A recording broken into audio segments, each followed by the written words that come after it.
Hello and welcome to Boxing News. I'm editor Tris Dixon. This week we've got the very sad news of the passing of Tommy the Duke Morrison, one of the most exciting heavyweights of the last 30-40 years.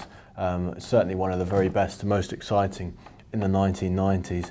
Had thrilling fights with the likes of Carl Williams, Joe Hipp, and famously lost in spectacular fashion to Ray Mercer in Atlantic City, the victim of a horrific knockout on that night. Tommy Morrison was a fighter whose career burnt brightly, very, very brightly, but his final days, shrouded in mystery, ended in a very dark and lonely world. It's even by boxing's incredible melodramatic standards, Morrison's life was just something else. I mean, he was a guy who starred in Rocky V with Sylvester Stallone, a film that wasn't particularly critically acclaimed, shall we say, but Morrison enjoyed the acting side of things. He thought he might have found another career after boxing with that. He thought it was in his blood, given that John Wayne, the great John Wayne, was said to be a distant relative of Tommy's. I suppose I always followed Tommy's career, and we finally met in 2004. I travelled overnight from New York after a big show which was headlined in Madison Square Garden by Chris Bird against Andrew Golota, John Ruiz and Frez Oquendo, and a few more on that bill, Ricardo Mayorga, Wayne Braithwaite, to spring to mind. And I travelled through the night to Sparta in Tennessee, where I met with Tommy. We went out for lunch. He was with one of his girlfriends. I'm not sure how many he had at the time, but it's no secret that he's had a slew of wives, girlfriends, partners. As you'll see in the obituary in this week's Boxing News, he was called a bimbo magnet by one of his trainers. Fair to say he was a magnet that day. We sat down, we ate chicken wings in a cafe in Sparta, which was a small town in the American South, and we had a nice time.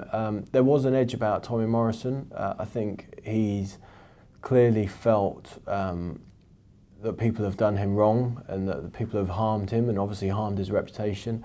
I remember the time he was particularly hurt in the conversation, which was when after his diagnosis in 1996, when he was diagnosed as being HIV positive, he went to a press conference in I believe it was Tulsa, came back to Jay in Oklahoma, which is where he was living, and the sign that said "Welcome to Jay, Oklahoma, home of WBO heavyweight champion Tommy Morrison" had been taken down. People in the street no longer acknowledged him, or they looked at the floor when they walked past him. Friends wouldn't pick up the phone to him. He said he didn't feel like he had a friend in the world.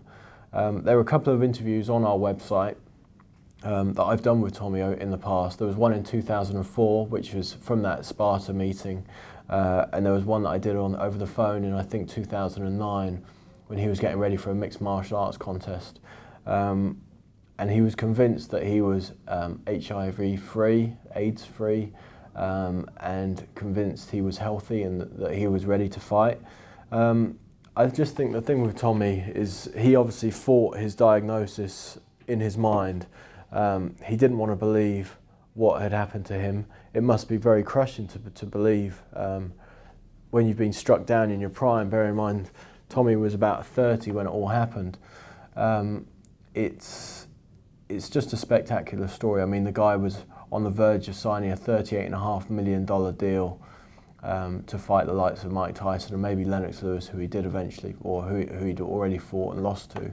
But there were some massive opportunities for Tommy, who was charismatic, who had the right complexion, people say in boxing, who had the movie star good looks, who had the movie star history, who had an exciting style, who lit up TV screens with that massive dynamite left hook, and a guy who'd beaten George Foreman for the vacant WBO title. He had it all, and it's incredible. Sometimes you see fighters who do have it all, who lose everything because they don't know how to handle it. And in many respects, I think that's what happened to Tommy. He had the world at his feet. He had everyone throwing themselves at him and falling over themselves to be his best friend. The sad news is when the wheels came off, it seemed that no one really wanted to know. which was very sad. And you could tell just with his eyes, there was a sort of, not even a distant look, but there was a melancholy look about him in his eyes when he was talking about that stuff. I mean, for someone who was the centre of everything to be then thoroughly on the outskirts and not involved with anything, hit him incredibly hard. I know he always enjoyed the fan reactions after that. In fact, we met in the Hall of Fame, the Boxing Hall of Fame in Canastota, a couple of times after we'd spoken in Sparta, and you know, we always got on fine.